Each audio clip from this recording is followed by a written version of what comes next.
মনে পড়ে তায়েফের জমিনের পাথরের আঘাত।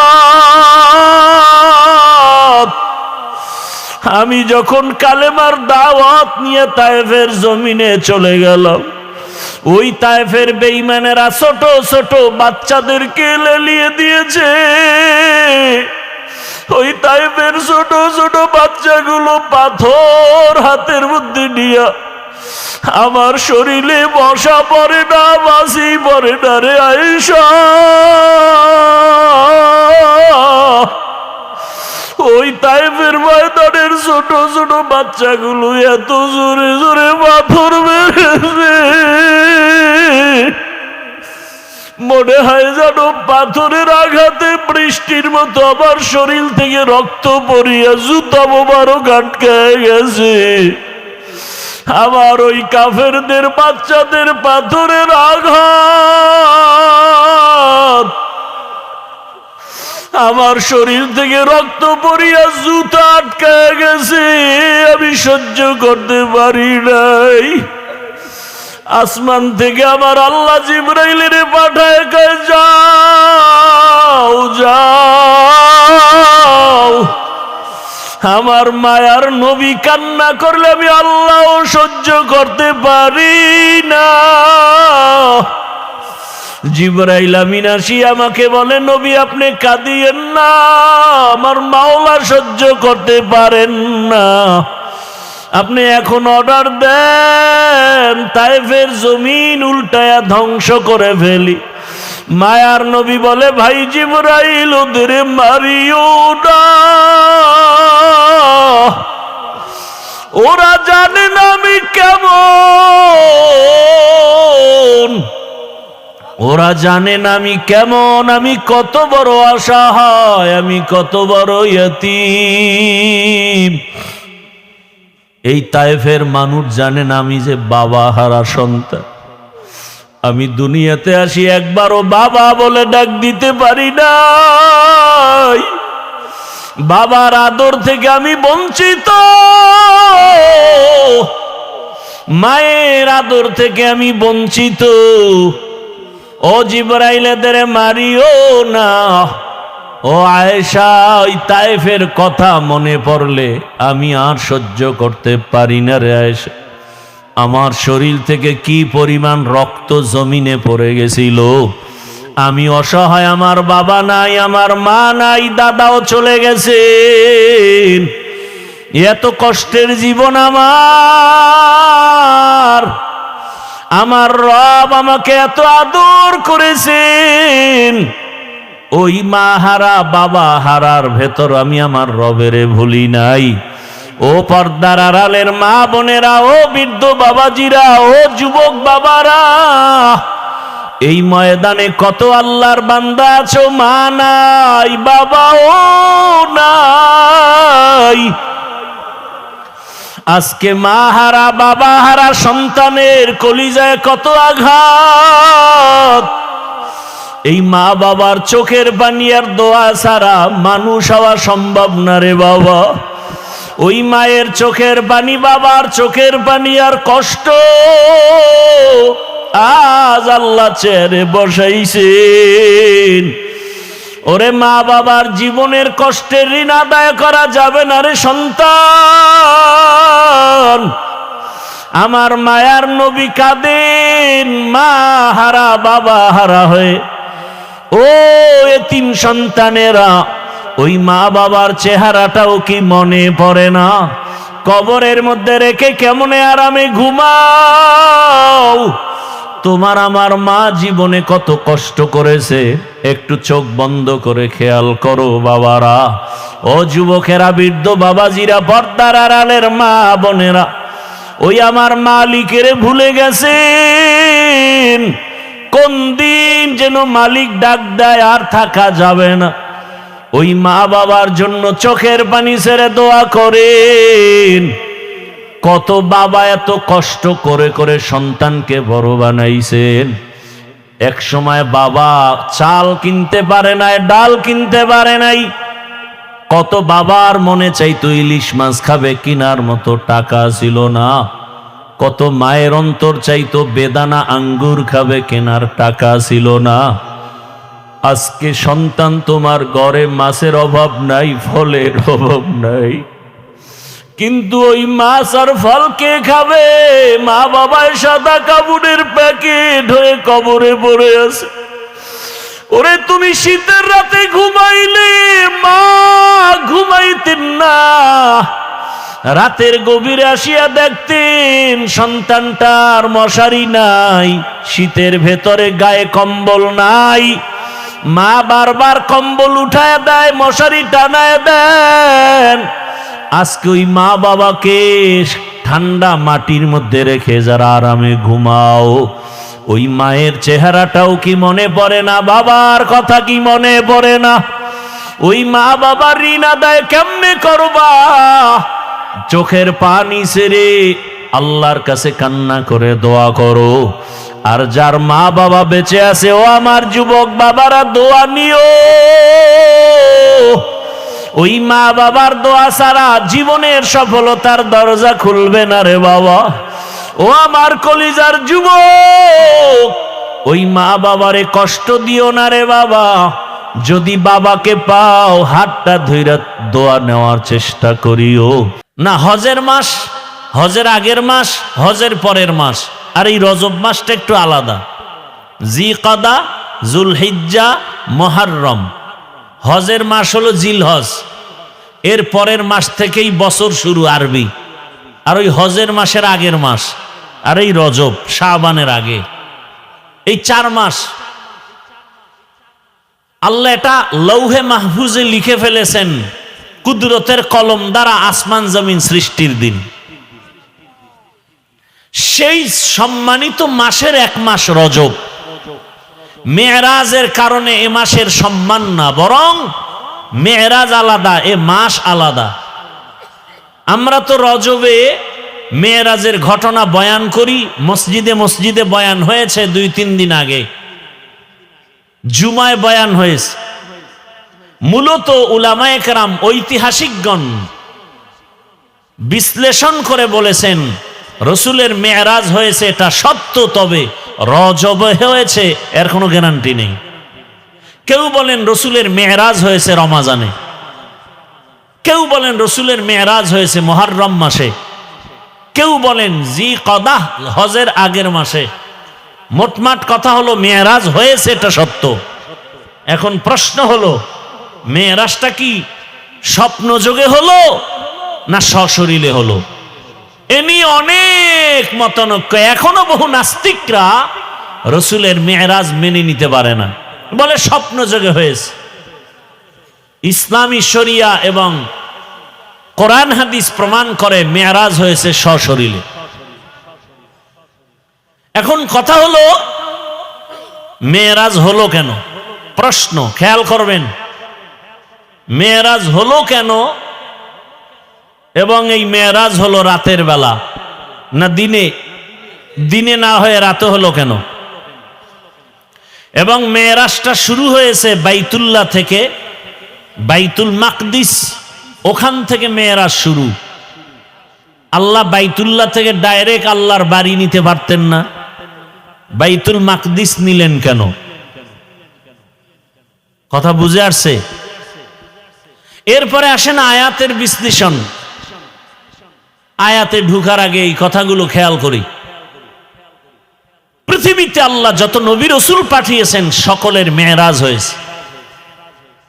মুসা নবীর মেরাজ জমিনে, ঈসা নবীর মেরাজ হয়েছে জমিনে, ইব্রাহিম নবীর মেরাজ জমিনে, সব নবীর মেরাজ জমিনে। আর একমাত্র রহমতের নবীর মেরাজ হলো আরশে আজিমে। ব্যবধান আছে না নাই? সব নবীদের মেরাজ জমিনে, রহমতের নবীর মেরাজ কেন আরশে আজিমে হলো? প্রশ্ন আছে না নাই? ভালো করে খেয়াল করেন। কারণ হলো, সব নবীদের সীমানা জমিনের মাঝে, আর আমার নবীর নবুয়তের সীমানা শুধু জমিন না, আরশে আজিম পর্যন্ত।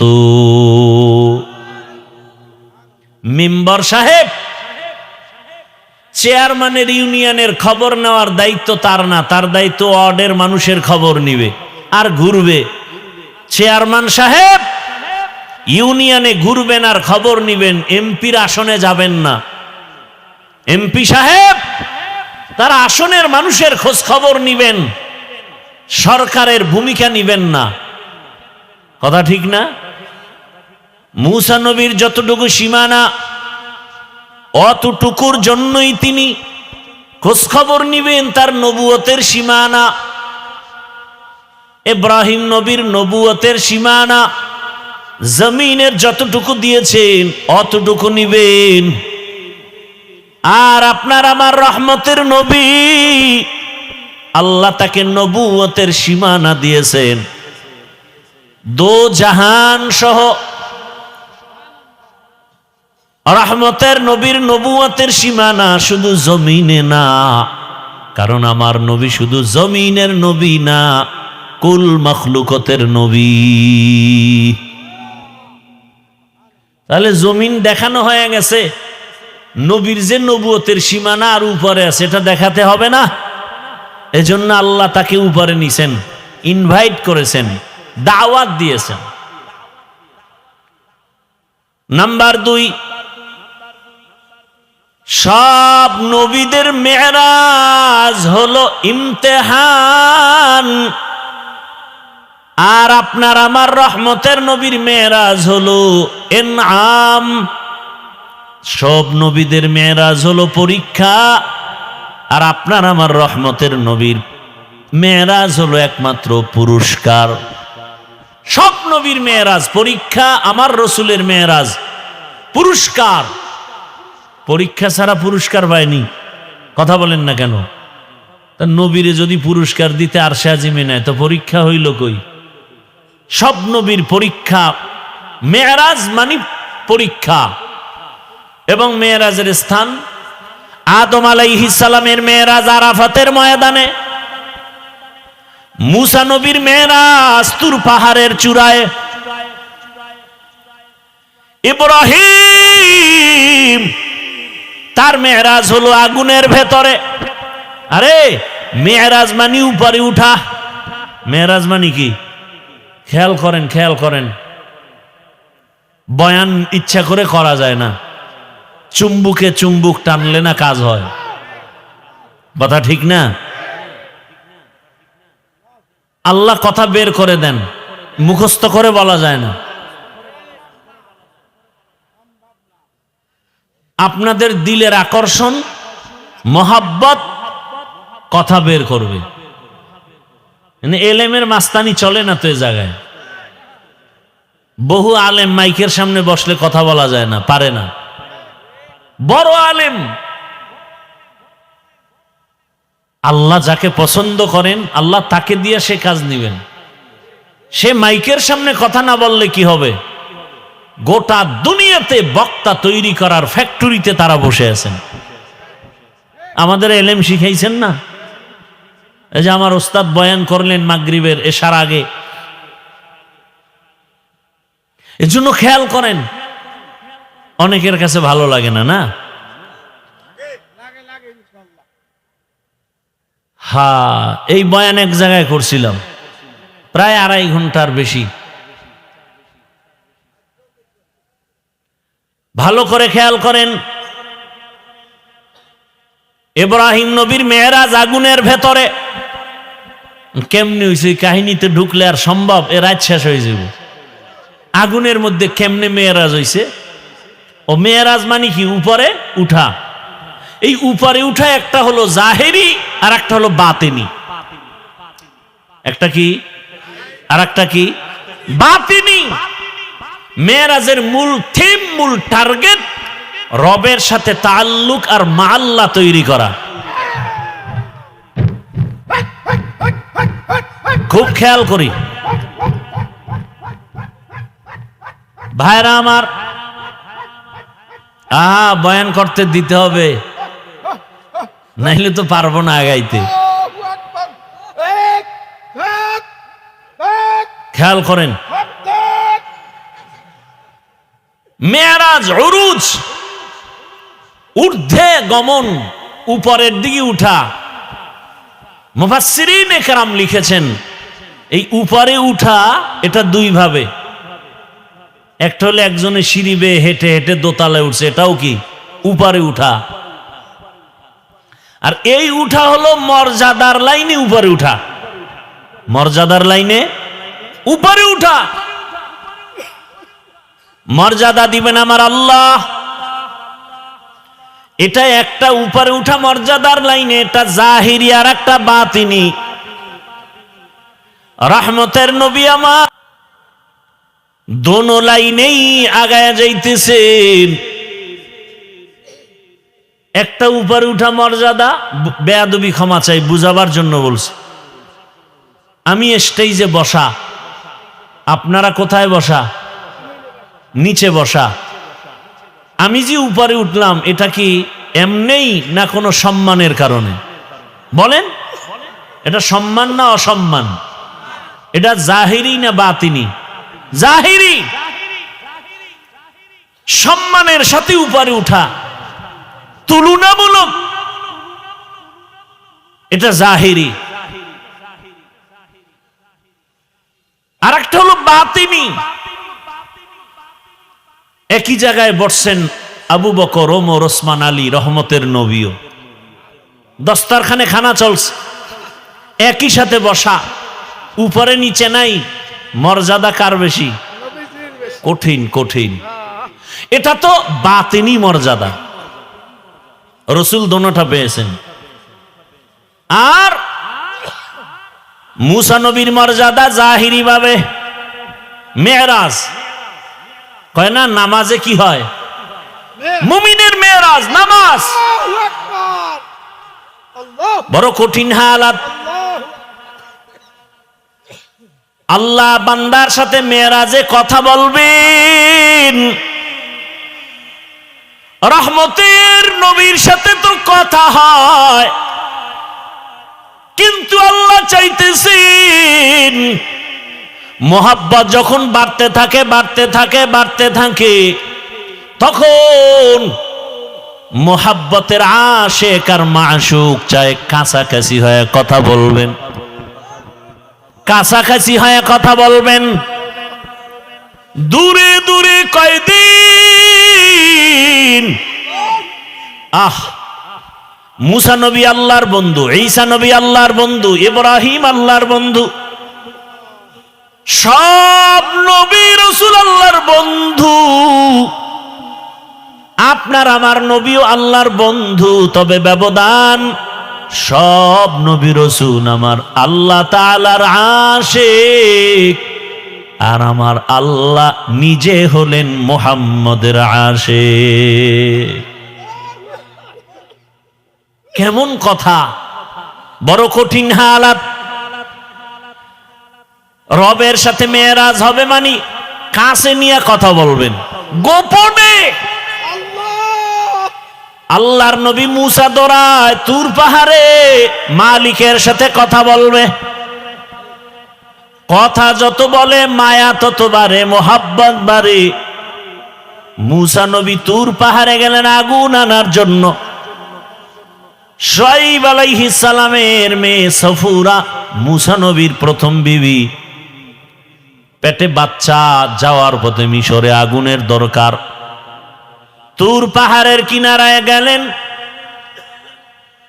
নির্দিষ্ট জায়গায় কদম রাখলেন। হঠাৎ করে একটা আওয়াজ, ইয়া মুসা ফাখলা'না আলাইক ইন্নাকা বিল ওয়াদিল মুকাদ্দাসি তুয়া। এই মুসা, জুতা খোল। কই কদম রাখছো? জুতা খোল। এটা তুরে সিনা, বড় পবিত্র জায়গা। মুসা নবী বলেন, মানুষে যদি আওয়াজ দিত, হয়তো ডান না হয় বাম না হয় সামন না হয় পিছন, কিন্তু আমারে যে জুতা খোলার আওয়াজ দিল, চতুর্মুখী একটা আওয়াজ পাইলাম। আমি জিজ্ঞাসা করলাম, কে আপনি? আবার গাইবি আওয়াজ, আনা রব্বুক। আমি তোমার রব। মুসা নবী কয় আমি যত আগাই আগুন তত পেছনে যায়। এবার কথা বলতেছি, প্রশ্ন করতেছি, জবাব পাইতেছি পর্দার আড়াল থেকে কথা। যত কথা বাড়ে মোহাব্বত বাড়ে, মোহাব্বত বাড়ে, মোহাব্বত বাড়ে। এত পরিমাণ মোহাব্বত বেড়ে গেল, কই বিবি, কই সন্তান, কই ভাই, কোনো খবর নাই। এখন তো এমন ভাবে মোহাব্বতের বন্ধনে আবদ্ধ, স্ত্রীর চিন্তা নাই, ঘরের চিন্তা নাই, ভাইয়ের চিন্তা নাই, দলের চিন্তা নাই। এখন একটাই অন্তরে আমার রব, আমার রবের আমি কাছে পেয়ে গেলাম, কথা পাইতেছি। এখন আর বাড়ির চিন্তা নাই, কেমনে রবেরে দেখবে। হঠাৎ মায়া অন্তরে এমন ইশক আর মোহাব্বত, মুসা নবী ডাক দিয়া কয় রব্বি আরিনি, ও রহমতের আল্লাহ একবার একটু আমাকে দেখা দাও। আল্লাহ বলেন লান তারানি, ও মুসা বারে দেখতে পারবা না। মুসা নবী বারবার বলে রব্বি আরিনি, আল্লাহ বারবার বলেন লান তারানি। মুসা নবী বলেন আসো আমাকে একটু দেখা দাও। রবের নাম নাও, রবের নাম শুনি, রবের আওয়াজ শুনি, এত মজা, এত মজা। ইন্নামাল মুমিনুনা আল্লাযীনা ইযা যুকিরাল্লাহু ওয়াজিলাত কুলুবুহুম ওয়া ইযা তুলিয়াত আলাইহিম আয়াতুহু যাদাতুহুম ঈমানা ওয়া আলা রাব্বিহিম ইয়াতাওয়াক্কালুন। আল্লাহ বলেন যারা খাঁটি ঈমানওয়ালা, এদের সামনে যখন আমার নাম বলা হবে, আল্লাহর নামের জিকির হবে, নাম উচ্চারণ হবে, তখন তাদের কলবে ঝালঝালা শুরু হয়ে যাবে, কলবের ভেতরে কম্পন। আর যখন কোরআনের তেলাওয়াত হবে তখন তাদের ঈমান এই পরিমাণ তাজা হয়ে যাবে। ঈমান যখন তাজা হয়ে যাবে, আরে একটা মানুষের চিন্তা চেতনা এমন, আমি প্রায় সময় বলি, শামসুল হক ফরিদপুরি রহমাতুল্লাহ আলাইহি বলেন দুনিয়াতে যত মানুষ দেখো সব পাগল। কেউ টাকার পাগল, কেউ ক্ষমতার পাগল, কেউ নারীর পাগল, কেউ বাড়ির পাগল, কেউ সৌন্দর্যের পাগল। আর এ দুনিয়াতে একদল মানুষ, এরা টাকার পাগল না, গাড়ির পাগল না, বাড়ির পাগল না, সৌন্দর্যের পাগল না। এই মানুষগুলো একমাত্র আমার মাওলার পাগল। যে টাকার পাগল সে 24টা ঘন্টাই ফিকির করে টাকা, টাকা, ডানে বামে সামনে পেছনে টাকা। যে গাড়ির পাগল সে সব সময় ফিকির গাড়ি আর গাড়ি। যে বাড়ির পাগল সে 24টা ঘন্টায় ফিকির আর জিকির, বাড়ি বাড়ি বাড়ি। আর যেই বান্দার অন্তরে আমার মালিকের আগুন, ওই বান্দা বাড়ি চায় না, গাড়ি চায় না, ওই বান্দার অন্তরে সবসময় আগুন জ্বলে। আমার মালিক, আমার মালিকের তো এখনো চিনতে পারি নাই। আজ আমি কথা বলি, কত সুন্দর কণ্ঠের আওয়াজ। এই সুন্দর কণ্ঠ কে দিলেন তাকে তো একবারও চিনলাম না। আমারে বাড়ির মালিক, গাড়ির মালিক, সন্তানের মালিক কে বানাইছেন? বাড়ি চিনলাম, গাড়ি চিনলাম, সন্তান চিনলাম, সব চিনলাম, কিন্তু গাড়ি যে আমাকে মালিক বানাইলেন তারে তো এখনো চিনলাম না। আল্লাহ তাআলা মোহাব্বত, বান্দাকেই তো আল্লাহ মোহাব্বতের দরজা খুলে ডাকেন। ইব্রাহিম নবীরে মেরাজ দিলেন আগুনের মধ্যে নিয়া। আগুন জ্বলতেছে কিন্তু ইব্রাহিম জ্বলে না, কারণ আমার মালিকের কুদরতের নজর পড়ে গেছে। ইউনুস আলাইহিস সালামের সাথে মেরাজ হয় মাছের পেটের মধ্যে নিয়া।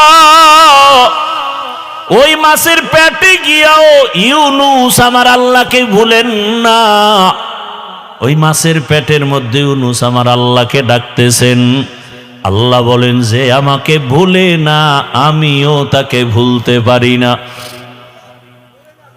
আল্লাহ তাআলা মূসা নবীর সাথে কথা বললেন তুর পাহাড়ে, মেরাজ। আদম আলাইহিস সালামের সাথে মেরাজ আরাফার ময়দান। আর আপনার আমার নবীর সাথে মেরাজের চূড়ান্ত ঠিকানা দিলেন আরশে আজিম। সেই মেরাজ হলো রাতের বেলা না দিনে? রাতে। কেন? বন্ধুর সাথে বন্ধুর মোহাব্বতের আলাপটা তো রাতের অন্ধকারেই ভালো হয়। ইশকে আশাল আস্তে কোচো বরফরুক হরছে জুজ মাশুকে বাকি জুমলাসু। আল্লাহ এজন্য নবীকে রাতের বেলা নিয়ে গেলেন, আরশে আজিমি নিয়ে কথা বলবেন। আল্লাহ তাআলা জিবরাইল আমিনকে পাঠায় বলে যাও আমার নবীকে সাজাইয়া নিয়ে আসো আমার বাড়ি আরশে আজিমে। জান্নাত থেকে একটা বোরাক নিয়ে যাও, জান্নাত থেকে একটা বোরাক সুন্দর করে সাজাইয়া রহমতের নবীর ঘরের দরজায় নিয়ে হাজির হয়ে যাও। হোয়া হুকুম জিবরাইল কো यूं शिताब बुराक एक जन्नत से कर इंतखाब सजा उसको ज़ेवर से तू ताबपा फिर उसको तू काबा में ले कर के जा। আল্লাহর অর্ডার হয়ে গেল। আমার রসুলকে এখন কাছে বসায় কথা বলবেন। বোরাক নিয়ে জিবরাইল হাজির। রাতের বেলা, এমন রাত নবীও ঘুমায়। মক্কা নগরীর পার্শ্বে হাতিমে কাবা। জিবরাইল আমিন বোরাকটা বাইতুল্লাহর পার্শ্বে রাখিয়া এইবার তিনি চলে গেলেন আমার রসুলকে ঘুম থেকে সজাগ করার জন্য। নবী ঘুমন্ত অবস্থায় আছেন, রাতের গভীর। নবী কোথায় ঘুমাচ্ছেন? এই ক্ষেত্রে তিনটা মতামত পাওয়া যায়। কেউ বলেন নবী হাতিমে কাবায় ঘুমাচ্ছেন, কেউ বলে নবী শিয়াবে আবু তালিবের মধ্যে ঘুমান, কেউ বলেন নবী তার চাচাতো বোন উম্মে হানির ঘরের মধ্যে ঘুমাচ্ছেন। তিনটাই সহি। উম্মে হানির ঘর হলো শিয়াবে আবু তালিবের মাঝখানে। জিবরাইল আমিন নবী তো ঘুমান, ঘরের উপর থেকে ছাদ ছিদ্র করে জিবরাইল ঢুকলেন। দরজা দিয়ে ঢুকছে না উপর দিয়া? ছাদ ছিদ্র করে মাঝখান দিয়া ঢুকলেন। জিবরাইল আমিনের 600 নূরের পাখা, রহমতের নবী ঘুমাচ্ছেন। এই মুহূর্তে কোনো আওয়াজ দেওয়া যাবে না। রহমতের নবী ঘুমান, হাত লাগানো যাবে না, মাথায় কোনো টাচ করা যাবে না। জিবরাইল 600 নূরের পাখা এক পার্শ্বে রেখে রহমতের নবীর কদম মোবারকের তলায় গিয়ে একটু পাখা লাগায়া দিলেন। কেউ বলেন জিব্বা লাগাইছেন। রহমতের নবী সজাগ হয়ে গেলেন, তাকায় দেখে জিবরাইল আমিন সামনে বসা।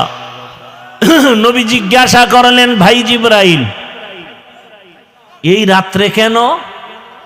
আবার তাকায় দেখে উপর থেকে আলো দেখা যায়, ছিদ্র, দরজা আটকানো। বলে আপনি কি দরজা দিয়ে ঢুকেন না? কয় না। কোথার থেকে? বলে ছাদ ছিদ্র করে আসছে। উল্টা পথে কেন?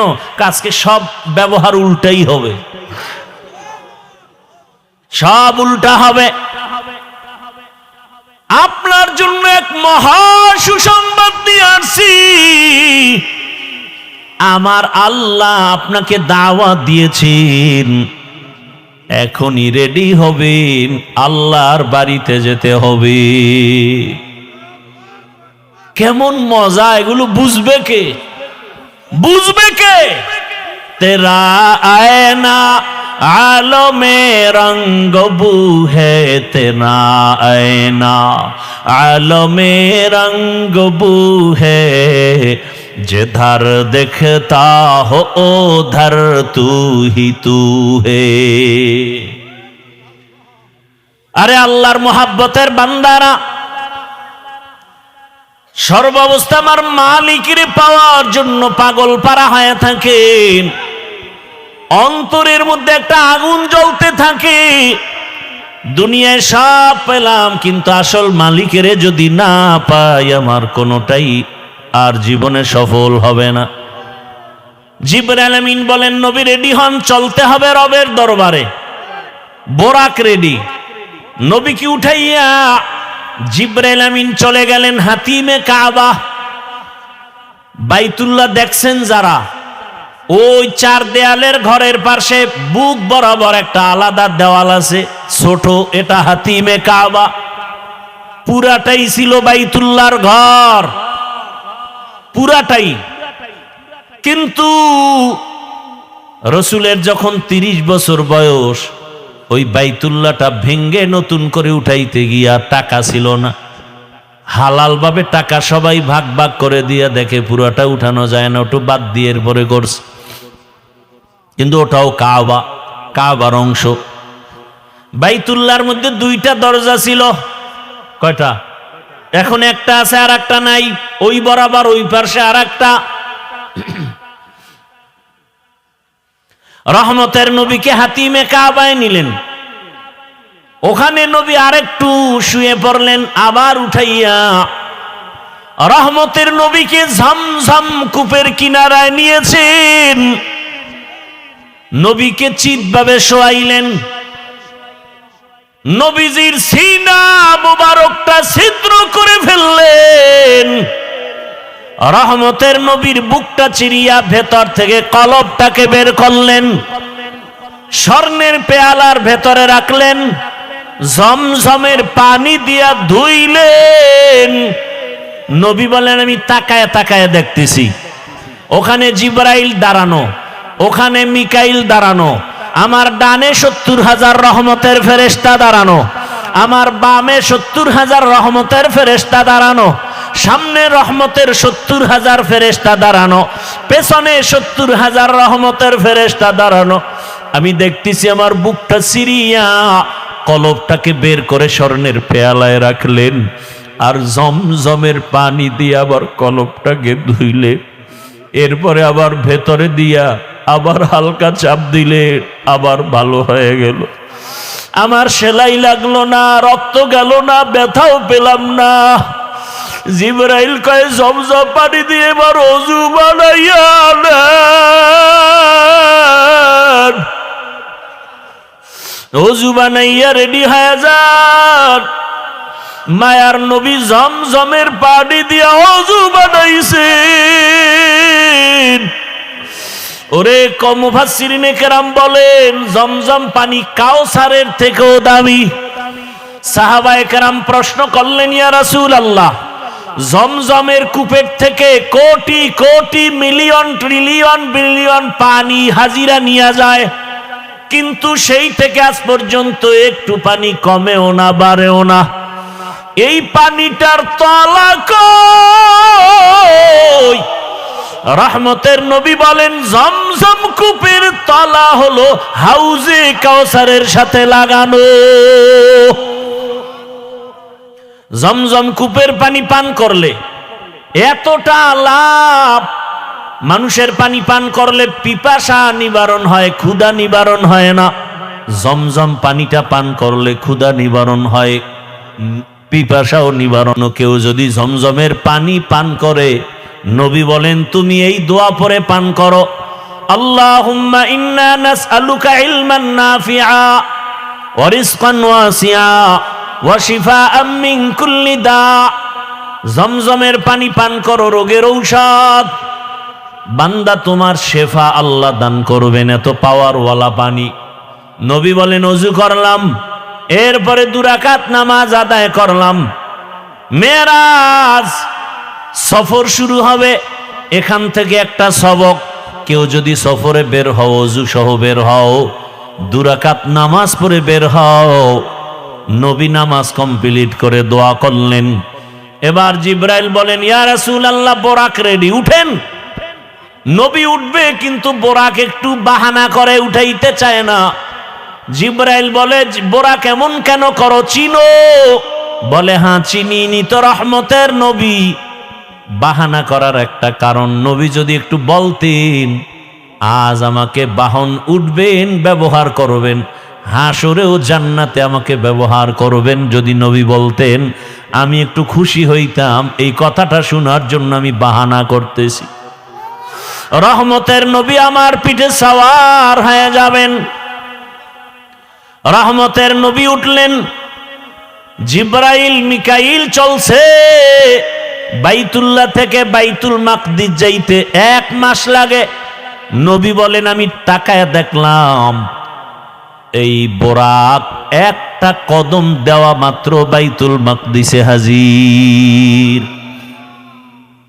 মসজিদ থেকে মেরাজ শুরু। এজন্যই তো বান্দা মুমিনের মেরাজ হলো নামাজ। মসজিদে গিয়া নামাজে দাঁড়াও। ওখানে ঢুকার সময় ইতিকাফের নিয়তে ঢুকো। দুনিয়াবি কালেকশন সব বন্ধ, এখন রবের সাথে সম্পর্ক। রবের দরবারে হাজির হয়ে গেছো। এজন্যই তো নামাজের মধ্যে কোনো সালাম চলে না, কথা চলে না। কেন? তখন একমাত্র কথা চলে আমার রবের সাথে। নামাজের ভেতরে রবের সাথে কথা চলবে। দুনিয়ার কানেকশন বন্ধ, ব্যবসা বন্ধ, চাকরি বন্ধ, কথা বন্ধ। কেউ সালাম দেওয়া জায়েজ নাই, দিলেও নিতে পারবে না। রহমতের নবী বলেন, বের হয়ে গেলাম। মাঝখানে আরো জায়গায় জায়গায় দাঁড়াইলাম। প্রথম স্টেশন মদিনাতুল মুনাওয়ারায় নামলাম। 2 রাকাত নামাজ পড়লাম। এরপরে আবার যাইতেছি। মুসা নবীর এলাকা তুর পাহাড় দেখলাম। মুসা নবীর কবরটাও আল্লাহ দেখাইছেন। আমি মুসা নবীর কবরের দিকে তাকায় দেখি মুসা নবী কবরে নামাজ আদায় করতেছি। আল্লাহ রসুল বলছেন, সব নবীরা কবরে জিন্দা। আল আম্বিয়া ওয়াহিয়াউন ফি কুবুরিহিম ইউসাল্লুন। সমস্ত নবী রসুল কবরে জিন্দা। আল্লাহ কোরআনে বলেন, আমি এদেরকে খানা দেই, রিজিক দেই। এই হাদিসটা আওলাদে রসুল হুসাইন আহমদ মাদনী রসুলের রওজার পার্শ্বে ছাত্রদেরকে পড়াচ্ছেন। ছাত্ররা কয়, হযরত, নবী রসুল মসজিদে কবরের মধ্যে নামাজ পড়েন, এটা কেমনে? কয়, আমাকে জিজ্ঞাও কেন? যিনি হাদিস কইছেন তিনি তো রওজায় আছে, তাকে জিজ্ঞেস করো। ছাত্ররাও তো তেমন আমাদের মতো বেআমল আর বেয়াদব না। আওলাদে রসুলের সামনে ছাত্র কত দামি। সাথে সাথে ওরা মোরাকাবায় গেল।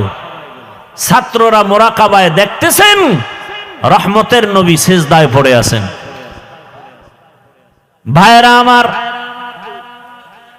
বাইতুল মাকদিসে চলে গেলেন।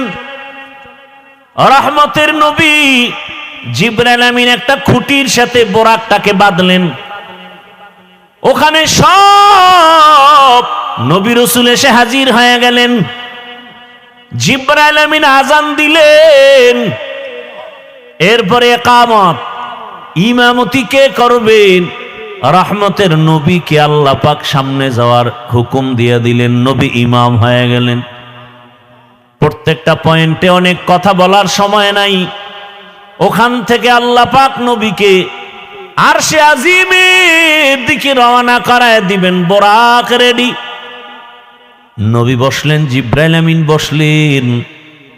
এক টানে 500 বছরের পথ চলে গেল চোখের পলকে প্রথম আসমানে। প্রথম আসমানে গিয়া দেখে, নবী বলেন, আমি দেখি 2টা দরজা, জমরা দিয়া কুত পাথরের দরজা।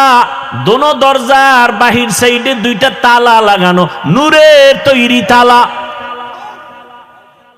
জিবরাইল বলে, এই দারোয়ান, গেট খোলো। ভেতর থেকে আওয়াজ আসতেছে, মান আনতা, কে আপনি? বলে, আনা জিবরাইল। আমি জিবরাইল। আমাম্মাক, আপনার সাথে কে? বলে হুয়া মুহাম্মদ সাল্লাল্লাহু আলাইহি ওয়াসাল্লাম। দরজা খোলো। বলে কেন? কয় ভেতরে যাব। দারোয়ান কয় অনুমতি নিয়ে আসা হয়েছে নি? জিবরাইল বলে হ্যাঁ। দারোয়ান বলে চাবি তো আমার হাতে নাই, চাবি তো রহমতের রসুলের হাতে, চাবি তো ইসমে আজম, বিসমিল্লাহ বলবে তো তালা খুলে যাবে। নবী বললেন আমি বিসমিল্লাহ বলা মাত্র দোনোটা নূরের তালা খুলে গেল। ভেতরে ঢুকলাম। নবী বলেন প্রত্যেক আসমানে দুইটা করে দরজা আছে, এক দরজা দিয়া বান্দার আমল আর সে আজিমে যায়, আর এক দরজা দিয়া আমার মাওলা বান্দার জন্য রিজিক পাঠায়।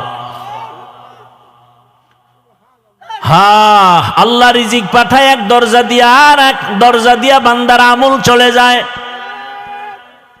নবীজি বলেন আমি ঢুকলাম, ঘুরে ঘুরে ঘুরে ঘুরে দেখলাম। এরপরে আবার উপরে গেলাম মহাশূন্য, এরপর দ্বিতীয় আসমান, সেখানেও দুই দরজা, নূরের তালা, এখানেও জিব্রাইল অনুমতি চাইল। এভাবে করতে করতে সপ্তম আসমানে চলে গেলাম। সপ্তম আসমানে গিয়ে দেখি একটা নূরের ঘর, যাকে বলে বাইতুল মামুর। 70,000 রহমতের ফেরেশতারা তাওয়াফ করে। একবার যারা সুযোগ পাবে, কিয়ামতের আগে আর সুযোগ নাই। আমি ওখান থেকে আর উপরে গেলাম সিদরাতুল মুনতাহা। রাতের অল্প সময় একটা বড়ই গাছ, তেলের ড্রামের মতো এক একটা বড়ই, আর হাতির কানের মতো এক একটা পাতা, কাল কেলাল। নবী বলেন ওখান থেকে এবার জিব্রাইল আলাদা, আল্লাহ আলাদা বোরাক পাঠাইছেন, আর আলাদা একটা বাহন পাঠাইলেন রফরফ নামের। ওখান থেকে আবার সফর শুরু। যাইতেছি যাইতেছি, কত পানি, কত আগুনের স্তর পারায়া যাইতে যাইতে যাইতে যাইতে অনেক উপরে যাইতেছি, অনেক। হঠাৎ পানির স্তর পারাইয়া অনেক উপরে গিয়া দেখি নূরের তৈরি আরশে আজিম।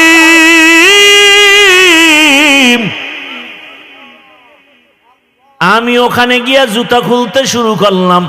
হঠাৎ করে আওয়াজ আসতেছে, রহমতের নবী জুতা পরে ঢুকেন, আপনার জুতার ধুলি নেওয়ার জন্য আরশ অপেক্ষায় আছে। রহমতের নবী ঢুকলেন। আরশে আজিম 8 জন ফেরেশতারা কাঁধে নিয়ে দাঁড়ানো। ওদের পা হলো 7 জমিনের নিচে। ওই ফেরেশতারা জানে না তাদের কাঁধে কি আছে। আরশে আজিমের উপরে হলো আমার আল্লাহর আসন, কুরসি। ওয়াসিআ কুরসিয়্যুহুস সামাওয়াতি ওয়াল আরদ। রহমতের নবী ঘুরে ঘুরে দেখতেছেন আল্লাহ পাকের আসন ওই কুদরতের কুরসির চতুর্দিকে 70,000 নূরের পর্দা লাগানো। আমার নবীকে ভেতরে নিয়ে আল্লাহ কথা বলার জন্য আহ্বান করলেন। রহমতের নবীকে পর্দা একটা একটা খুলেন আর ভেতরে নেন, নূরের পর্দা খুলেন আর ভেতরে যান। কাছাকাছি আল্লাহ পাক আমার রহমতের রসুলকে নিয়া এরপরে কথা বলবেন। আল্লাহ তাআলা বলেন, নবী বলেন আমাকে আল্লাহর পাশে নিয়া মোহাব্বতের আলোচনা শুরু করলেন। নবী বলেন কোরআনের আয়াত, ফা আওহা ইলা আবদিহি মা আওহা। আল্লাহ তাআলা বলেন আমি রসুলকে মনের মতো কথা বললাম। এবার আসেন আয়াতের ভেতরে আল্লাহ বলছেন সুবহান, আমি পবিত্র। আল্লাহ তো সব সময় পবিত্র। মেরাজের ঘটনা বয়ান করতে গিয়া পবিত্র শব্দ বললেন কেন? মুফাসসিরিনে কেরাম বলেন মানুষ অনেকে কল্পনা করে এটা কেমনে সম্ভব, কেমনে সম্ভব, কেমনে সম্ভব। আল্লাহ বলেন তোমার সব প্রশ্ন থেকে আমি পবিত্র, আমি সুবহানের দ্বারা সম্ভব। দুনিয়ার সবাই বলে অসম্ভব, সুবহান তার দ্বারা কি সম্ভব। ঈসা নবীকে জমিন থেকে দ্বিতীয় আসমানে যদি মাওলায় নিতে পারেন, আমার রসুলকে পারবেন না? পারেন না? মুসা নবীকে আমার আল্লাহ তুর পাহাড়ে নিয়ে কথা বলায় বেহুশ করাতে পারেন। ইউনুস নবীকে মাছের পেটে নিয়ে আবার যদি ফিরায় দিতে পারেন, তাহলে আমার রসুলকে আরশে নেওয়া অসম্ভব। আল্লাহ বলেন সুবহান, আমি পবিত্র সত্তার জন্য সম্ভব। বিলকিসের সিংহাসন সুলাইমান পয়গম্বরের সামনে চোখের পলকে হাজির করেছেন একজন সাধারণ মুসলমান মানুষ, কোরআন ও হাদিসের এলেমওয়ালা, আল্লাহর দেওয়া ইলমের অধিকারী, চোখের পলকে নিয়ে আসছেন। এটা যদি পারে, আমার রসুলকে আল্লাহ কেন আরশে আজিমে নিতে পারবেন না? আল্লাহ বলতে গিয়া বলেন সুবহান, পবিত্র সত্তা, আল্লাযী আসরা বিআবদিহি, ভ্রমণ করাইলেন তার বান্দাকে। এখানে একটা পয়েন্ট খুব খেয়াল করবেন, ভ্রমণ করাইলেন আল্লাহ তার, এখানে বান্দা বলতে কে? মুহাম্মদুর রাসূলুল্লাহ। আচ্ছা, এখানে অনেক কঠিন কথা। কোরআনে হাকিমে আমার আল্লাহ নূহ নবীকে নাম ধরে ডাকছেন, ইয়া নূহ। ইব্রাহিম নবীরে ডাকলেন ওয়ানাদাইনাহু আইয়া ইব্রাহিম। মূসা নবীরে ডাকলেন আমা তিলকা বিয়ামিনিকা ইয়া মূসা। কিন্তু কোরআনে হাকিমে কোথাও আমার রব আমার রসুলের নাম ধরে ডাকেন নাই। খুব খেয়াল করিয়েন, আল্লাহ পাক আমার নবীকে যত জায়গায় ডাকছেন সম্মান সূচক শব্দ দিয়ে ডাকছেন, ইয়া আইয়ুহাল মুজাম্মিল কুমিল লাইলা ইল্লা কলিলা, ইয়া আইয়ুহাল মুদ্দাসসির কুম ফাআনজির ওয়া রাব্বাকা ফাকাব্বির ওয়া সিয়াবাকা ফাতাহহির। আমার নবীকে রহমাতুল লিল আলামিন উপাধি দিয়ে সম্বোধন করলেন, আমার নবীকে শাহিদা ওয়া মুবাশশিরা বলে সম্বোধন করলেন, আমার নবীকে সম্বোধন করলেন তাহা ইয়াসিন। কোথাও নাম নিলেন না, কিন্তু শব্দগুলো যে আল্লাহ সম্বোধন করলেন বড় দামি। পৃথিবীর ইতিহাসে রসুলের একটা সফর হলো মেয়েরাজ, এটা বেঈমানেরা মানতে পারে না। এত বিশাল বড় একটা অলৌকিক ঘটনার ক্ষেত্রে আমার রসুলকে একটা দামি শব্দ দিয়ে সম্বোধন না করে শুধু বান্দা বললেন কেন? একটা নরমাল শব্দ। আমরাও বান্দা, ইহুদিরাও বান্দা, খ্রিস্টানেরাও বান্দা, আমার রসুলও বান্দা। বান্দা শব্দ নবীকে কেন বলা হলো? এর 4টা কারণ আছে। কয় কারণ বলবো? একটা কারণ বলি, বাকি বলার সময় হবে কিনা জানি না। আমার আল্লাহ আমার রসুলকে বান্দা বললেন কেন? এত নরমাল শব্দ। আমরাও বান্দা, রসুলও বান্দা, ইহুদিরাও বান্দা, খ্রিস্টানেরাও বান্দা, নবীও বান্দা। আল্লাহ পাক নবীকে বান্দা বলার এখানে 4টা কারণ। 1 নাম্বার কারণ হলো আমার নবী নিজেই নিজেরে বান্দা বললে বড় খুশি হয়ে যান। আমার নবীকে বান্দা বলতে গেলে নবী নিজেই বড় খুশি। ওই যে হুদাইবিয়ার সন্ধির সময় খেয়াল করেন, যখন লেখাপড়া শুরু, লিখতেছে হযরত আলী কাগজ। তো নবী তো লিখতেও পারেন না, দেখা পড়তেও পারেন না। এখন সন্ধির মধ্যে লেখছে মুহাম্মদ ইবনে আব্দুল্লাহ মিন রাসূলিল্লাহ, আল্লাহর পক্ষ থেকে যিনি রসুল তিনি মুহাম্মদ আব্দুল্লাহর ছেলে। এখন মুশরিকরা কয়, এই রসুল লেখা হলো কেন?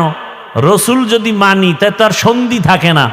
আমরা তো মুহাম্মদকে মুহাম্মদ মানি, রসুল মানি না। এখন ওমর তরবারি নিয়ে রেডি, নবী অর্ডার দিলি সাইজ করে ফেলাম। নবী কয় না, ঝগড়ায় যাইও না, চুক্তি হইতেছে, এইবার রসুল নামটা কেটে দাও আলী। আলী কয় নবী আপনি কি রসুল না? বলে হ্যাঁ। ওটা কাটবো কেন? আমার কল্লা কাটতে পারি, রসুল কাটবো না। ওমরও রেডি, কাটবে না।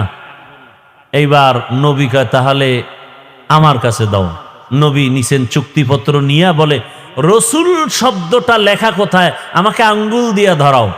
নবীকে ধরায় দিছে। নবী শাহাদাত আঙ্গুলটা রেখে এভাবে একটা টান দিছেন, লেখা মুছে গেছে। নবীজি নিজের বান্দা বললে বড় খুশি হয়,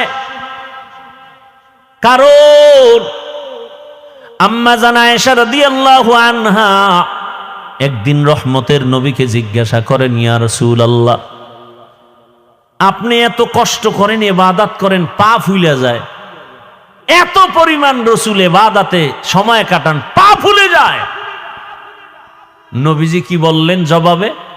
আফালা আকুনা আবদান শাকুরা, ও আয়েশা, আমি কি আল্লাহর শুকরগুজার বান্দাদের মধ্যে অন্তর্ভুক্ত হব না? তাহলে নবী নিজেকে বান্দা বললে কি হয়?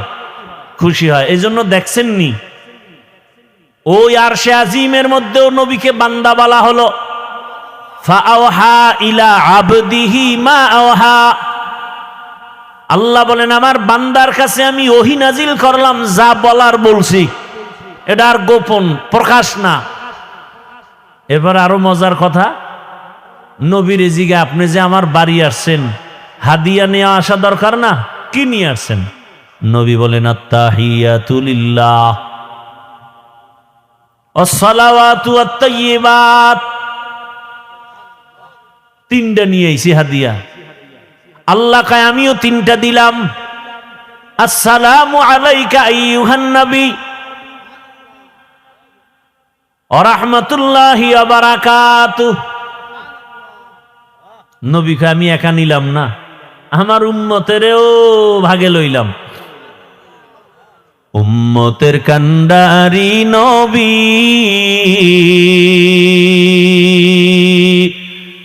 কাঁদছেন উম্মতের লাগি,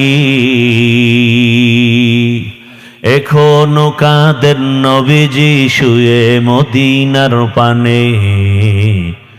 নবী বিনে কে তারাবে পুলসিরাত মিজানে, নবী বিনে কে তারাবে পুলসিরাত মিজানে।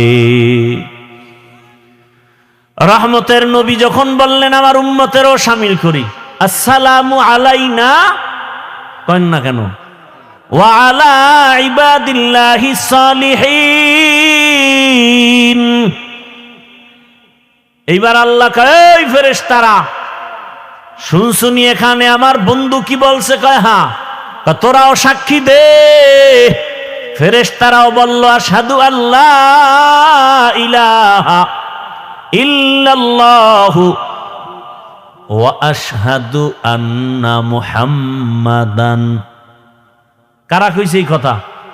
ফেরেশতারা। খেয়াল করেন কিন্তু, আশহাদু আল্লা ইলাহা ইল্লাল্লাহু আন্না মুহাম্মাদার রাসূলুল্লাহ, মুহাম্মাদান কইয়া ফেরেশতারা থেমে গেছে। মুহাম্মাদান আবদুহু ওয়া রাসূলুহু। এখন কয় আল্লাহ কয় ফেরেশতারা থামলা কেন? কয় কি বলমু? রাসূলুহু কয় না। কি বলবা? কয় আবদুহু বলো আগে, পরে রাসূলুহু।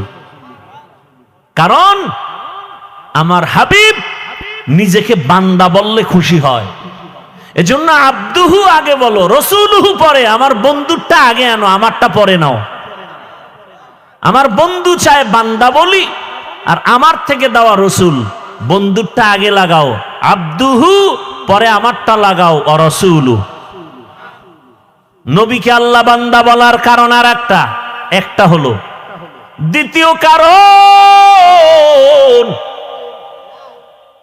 দুনিয়াতে আল্লাহ মানুষ বানাইছেন, বান্দার সাথে মালিকের সাথে একটা মোহাব্বতের মিলন মেলা আছে, একটা সূত্র আছে। কেন আল্লাহ মানুষ বানাইছেন? ইবাদতের জন্য। যারা ইবাদত করে তাদের বলে বান্দা, আব্দ। আর যার ইবাদত করে তিনি হলেন মাবুদ। আর কাজের নাম ইবাদত। দুনিয়াতে যত ইবাদত করনেওয়ালা বান্দা আছেন, এর মধ্যে শ্রেষ্ঠ ইবাদত করনেওয়ালা হলেন আমার নবী। আমার নবীর মতো ইবাদত করনেওয়ালা কেউ? কেমন ইবাদত করনেওয়ালা শোনাবো একটা ঘটনা, না ধৈর্য হারায় ফেলছেন? ও পর্দার আড়ালের আম্মা জানেরা, বোনেরা, একটু ভালো করে শুনেন। রহমতের নবী কত মায়ার নবী। আম্মা জান আয়েশা রাদিয়াল্লাহু আনহা নবীর ঘরে, নবী একদিন এশার নামাজ পড়ে ঘরে ঢুকলেন। আম্মা জান আয়েশা রাদিয়াল্লাহু আনহা বলেন, দুনিয়ার সব মানুষের একটা সূর্য সকালবেলা পূর্বাকাশে উদিত হয়, আর আমি আয়েশার একটা স্পেশাল সূর্য আছে, এশার নামাজের পরে আমার হুজরায় উদিত হয়। আমার মায়ার নবী আম্মা জান আয়েশা বলেন, আমি একদিন চিকন একটা সুই নিয়ে সেলাইয়ের কাজ করতেছি, হঠাৎ সুইটা পড়ে গেল, আগুন নাই, বাতি নিভে গেছে, তেল নাই, আমি সুইটা পাই না, অপেক্ষা করতেছি অন্ধকারে, হঠাৎ আমার সূর্য ঘরের মধ্যে চলে আসছে। রহমতের নবী ঘরে আসা মাত্র আমার ঘরটা আলোকিত হয়ে গেছে। আমি সুইটা দেখি খুঁটির গোড়ায় পড়ে আছে। মায়ার নবী ঘরে আইসাই বলে, ও হুমায়রা,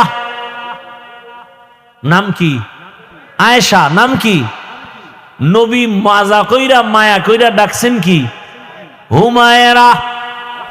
কারণ আম্মা জান আয়েশা রাসূলের সাথে বিবাহ হয়েছে 6 বছর বয়সে, আর আম্মা জানের 9 বছর যখন বয়স রাসূলের ঘরে আসছেন।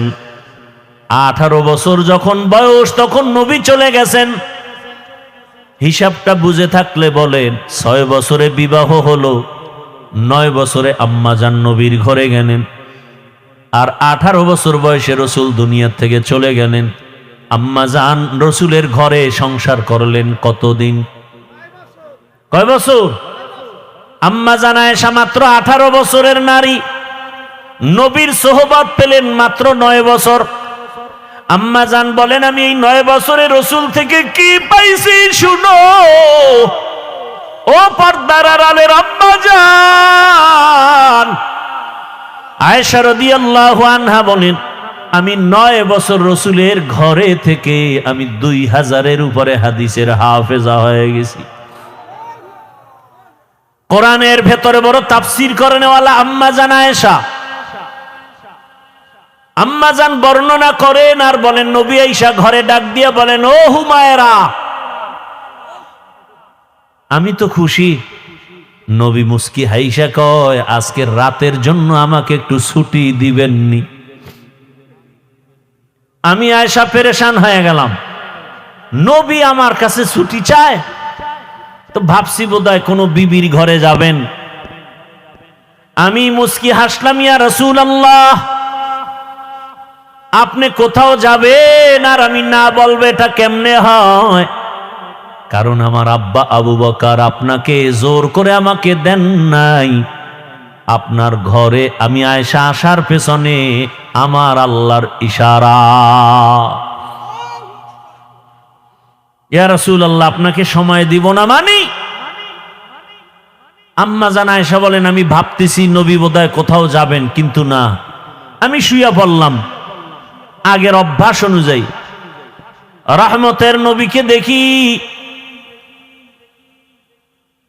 চুপচাপ, কোথাও যান না, কি যেন ভাবতেছেন একা একা।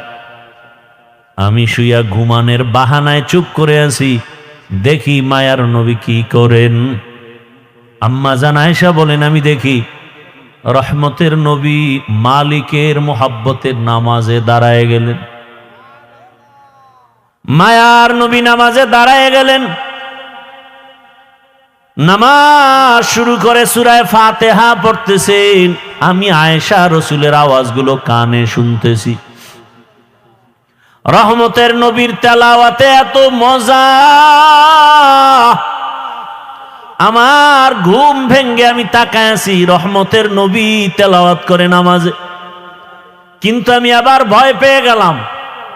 আমি জীবনে যতবার দেখছি রাসূল নামাজ আদায় করে, কিন্তু আজকে দেখি ভিন্ন। রহমতের নবী নামাজে অঝোর ধারায় কান্না করতেছেন, কান্না কান্না, দাড়ি ভিজে ভিজে চোখের পানি পড়ে। নবী তেলাওয়াত করে আর কাঁদেন। কোরআনে হাকিমের বড় সূরা সূরা বাকারা তেলাওয়াত শুরু করলেন। মনে করলাম অর্ধেক গিয়া রুকুতে যাবেন, কিন্তু দেখি না, নবী কাঁদেন আর তেলাওয়াত করেন। করতে করতে পুরা সূরা বাকারা, এত বিশাল সূরাটা শেষ করে ফেললেন। ভাবলাম এবার নবী রুকুতে যাবেন, দেখি না পরের সূরাটাও শুরু করলেন। নবী তেলাওয়াত করতেছেন আর কান্না করতেছেন। এর পরের সূরাটাও তেলাওয়াত করলেন। অঝোর ধারায় রাসূলের কান্না। আমি আয়েশা ভয় পেয়ে গেলাম, মনে হয় রহমতের নবী জীবনের শেষ নামাজ বুঝি আদায় করতেছে। এত কান্না। রহমতের নবী মাত্র প্রথম রাকাতে এতগুলো সূরা পড়িয়া দীর্ঘ সময়, রাত অনেক পার হয়ে গেল, নবী সবে মাত্র রুকুর মধ্যে গেলেন। ভাবলাম নবী রুকু তাড়াতাড়ি করবেন। নবীকে জীবনে আমি এত দেরি করতে দেখি না, এত দেরিতে রুকুতে গেলেন আর দেরি করলেন। ভাবলাম মনে হয় নবী উঠবেন না।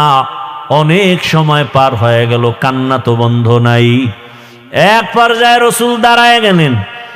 রুকু থেকে দাঁড়াইয়া কান্না অবস্থায় আবার সিজদায় চলে গেলেন। মাত্র প্রথম রাকাতের প্রথম সিজদায় গিয়া নবী এত মায়ার কান্না শুরু করলেন। নবী মাথা উঠান না। আমি ভয় পেয়ে গেলাম, নবীর জীবনের শেষ নামাজ নাকি। আমারও ভয়।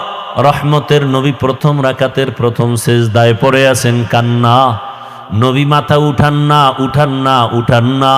হঠাৎ করে আমি আয়েশা কান সোজা করে শুনি মসজিদের হুজরার বাহিরে বেলালের কণ্ঠের আওয়াজ। বেলাল ডাক দেয় প্রতিদিন, আজও ডাক দিয়া কয়, ইয়া রাসূলুল্লাহ, আজ নামাজের ফজরের সময় কাছে, তাড়াতাড়ি প্রস্তুতি নেন ফজরের নামাজ আদায় করার জন্য। নবী এখনো প্রথম রাকাতের প্রথম সিজদায় পড়ে কান্না করেন। এখনো দ্বিতীয় সিজদা করেন নাই, দ্বিতীয় রাকাতও পড়া হয় নাই। রহমতের নবীর কান্না মনে হয় পুরা ঘর নামাজের জায়গা ভিজে গেল। রহমতের নবীকে আমি জিজ্ঞাসা করি, ইয়া রাসূলুল্লাহ, আপনি এত কাঁদেন, আপনার তো কোনো গুনাহ নাই, আপনাকে প্রায় দেখি আপনি কান্না করেন। আমার নবী বলেন, আয়েশা, আমার কলিজায় কত ব্যথা তুমি জানো না রে আয়েশা। নবী বললেন, ইয়া রাসূলুল্লাহ, আপনার জীবনে তো বহু কষ্টের কথা শুনছি, এমন কোন কষ্ট আছে নাকি যে বারবার আপনার দিলের মধ্যে আঘাত করে? মায়ার নবী কান্না করে কয়, আয়েশা, জীবনের কষ্টের কথা শেষ করা যাবে না রে আয়েশা। 3টা বছর পর্যন্ত আমার কওমের লোকেরা গৃহবন্দী করে রাখছে, পানি দেয় নাই, খানা দেয় নাই, গাছের পাতা চাবাইয়া চাবাইয়া পেটের ক্ষুধা নিবারণ করেছি, পেটে পাথর বেঁধেছি। ও আয়েশা, এত কষ্টের মাঝে আমার সব থেকে বেশি মনে পড়ে তায়েফের জমিনের পাথরের আঘাত। আমি যখন কালেমার দাওয়াত নিয়ে তায়েফের জমিনে চলে গেলাম, ওই তায়েফের বেঈমানেরা ছোট ছোট বাচ্চাদেরকে লেলিয়ে দিয়েছে। ওই তায়েফের ছোট ছোট বাচ্চাগুলো পাথর হাতের মধ্যে নিয়ে আমার শরীরে বসা পড়ে না, বাসি পড়ে না রে আয়েশা। ওই তায়েফের ময়দানের ছোট ছোট বাচ্চাগুলো এত জোরে জোরে পাথর মেরেছে, মনে হয় যেন পাথরের আঘাতে বৃষ্টির মতো আমার শরীর থেকে রক্ত পড়িয়া জুতা মোবারক আটকে গেছে।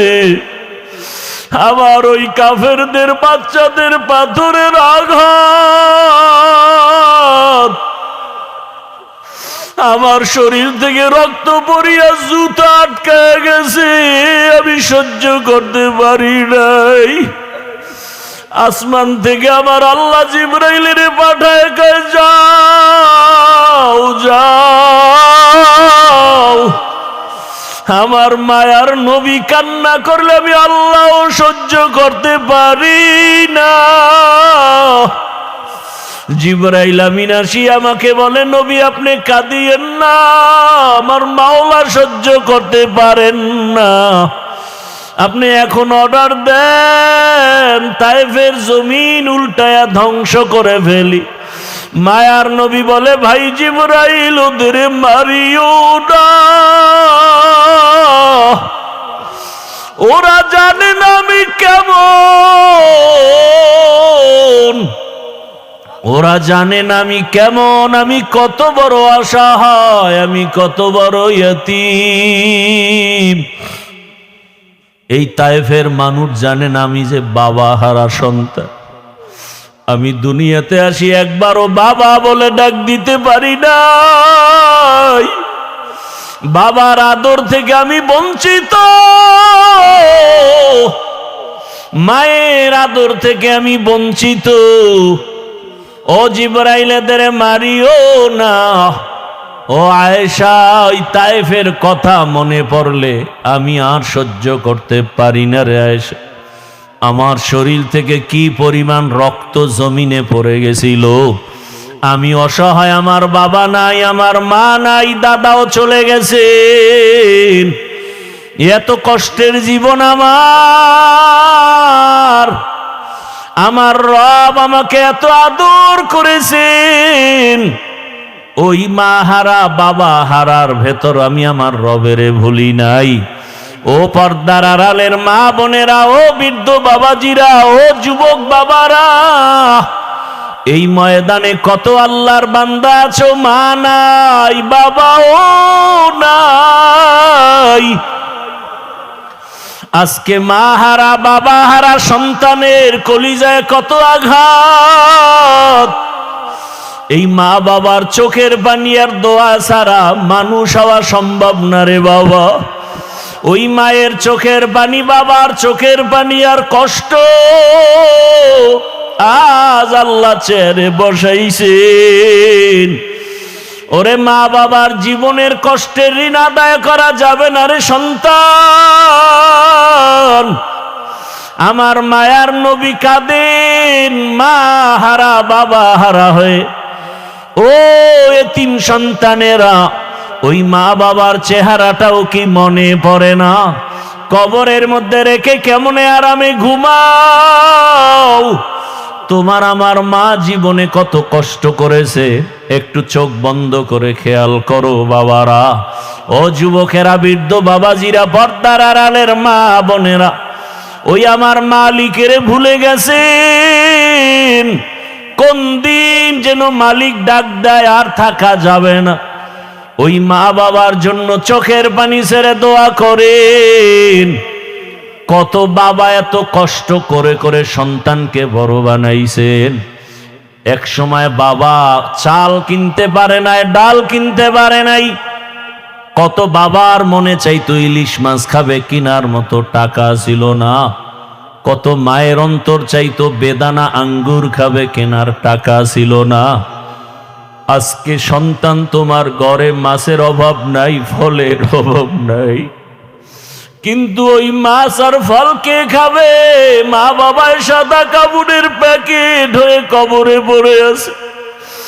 ওরে তুমি শীতের রাতে ঘুমাইলে মা ঘুমাইতেন না, রাতের গভীরে আসিয়া দেখতেন সন্তানটার মশারি নাই, শীতের ভেতরে গায়ে কম্বল নাই।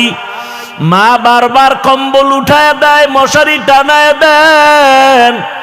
আজকে ওই মা বাবাকে ঠান্ডা মাটির মধ্যে রেখে যারা আরামে ঘুমাও, ওই মায়ের চেহারাটাও কি মনে পড়ে না? বাবার কথা কি মনে পড়ে না? ওই মা বাবার ঋণ আদায় কেমনে করবা? চোখের পানি ছেড়ে আল্লাহর কাছে কান্না করে দোয়া করো। আর যার মা বাবা বেঁচে আছে, ও আমার যুবক বাবারা, দোয়া নিও। ওই মা বাবার দোয়া ছাড়া জীবনের সফলতার দরজা খুলবে না রে বাবা। ও আমার কলিজার যুবক, ওই মা বাবারে কষ্ট দিও না রে বাবা। যদি বাবাকে পাও, হাতটা ধইরা দোয়া নেওয়ার চেষ্টা করিও। এই রত্ন হারায় গেলে আর জীবনে পাওয়া যাবে না। ও ওই বাবারে পাইলে দোয়া নিও, জীবনের সফলতার দরজা খুলে যাবে।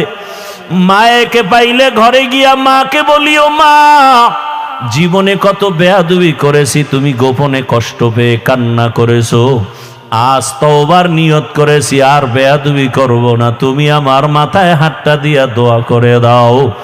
মাকে যদি বলতে পারো, দেখবা মায়ের চোখের কোঠায় পানি। মা ডেকে বলবে, বাবা আয় আয়। আল্লাহর মোহাব্বত নিয়া মাথায় হাত দিয়া ডাকবে, ও আরশে আজিমের মালিক, আমার কলিজার সন্তানটাকে কবুল করে নাও। ও সন্তানেরা, ওই মা বাবার দোয়া নিয়ে আগায়া যাও, ওলামায়ে কেরামের দোয়া, শিক্ষকের দোয়া নিয়ে গাও। ও পর্দার আড়ালের মা বোনেরা, একটা আদর্শ সন্তানের মা হইয়া কবরে যান। ওরে সন্তানের ভবিষ্যৎ চিন্তা করে ভালো আদর্শ যদি দিয়া যাইতে পারেন, সন্তান এক সময় দোয়া করবে আর গর্ব করবে, আমার মা কত ভালো, বাবা কত ভালো ছিল। আমার মা নামাজের সময় নামাজ আদায় করত, কোরআন তেলাওয়াত করত, কখনো বেগানা নিয়ে পড়ে থাকতো না, মোবাইল নিয়ে পড়ে থাকতো না। আমার বাবা কত আদর্শবান, আমার বাবা নামাজ পড়তো, আদর করত, নামাজ ছাড়তো না, বেপরদায় চলতো না, বেগানার দিকে তাকাইতো না। আর যদি মা বাবারা খারাপ আদর্শ রেখে চলে যান, সন্তান এক সময় মনে মনে ধিক্কার দিয়া বলবে, আমার মা বাবা এত খারাপ ছিল, আমি কেমনে ভালো হব। আমার মা বাবা দুজন তর্ক বিতর্ক ঝগড়ায় লিপ্ত থাকতো, নামাজ নাই, রোজা নাই, তেলাওয়াত নাই, সারাটা দিন মোবাইলে গুনাহ দেখতো, বেগানার পেছনে দৌড়াতো, তেলাওয়াতের খবর নাই, আমাদেরকেও ভালো লাইনে চালায় নাই, হারামের উপার্জনের পেছনে চলে যাইতো। ধিক্কার জানাবে রে মা বাবা, এখনো সময় আছে, তওবা করেন, আল্লাহর কাছে মন খুলে দুফোঁটা চোখের পানি ছেড়ে বলেন, হে মালিক, জীবনে তো গুনাহ কম করি নাই, আজ থেকে গুনাহ করব না, নামাজ ছাড়ব না, বেপরদায় চলব না। আর যুবকেরাও তওবা করো, আর কোনদিন মা বাবার সাথে বেয়াদবি করবা না, নামাজ ছাড়বা না, দাড়ি কাটবা না, বেপরদায় চলবা না। মা বাবার দোয়া নিয়া, শিক্ষকের দোয়া নিয়া, উলামায়ে কেরামের দোয়া পরামর্শ নিয়া, রসুলের মোহাব্বত নিয়া, নবীজির আদর্শ মেনে চলবা। আল্লাহর কাছে যদি তওবার মতো তওবা করতে পারো, আমার আল্লাহ জীবনের গুনাহ মাফ করে দিবেন। ও আল্লাহ আমাদের মাফ করে দেন, তওবাওয়ালা জিন্দেগি দান করেন।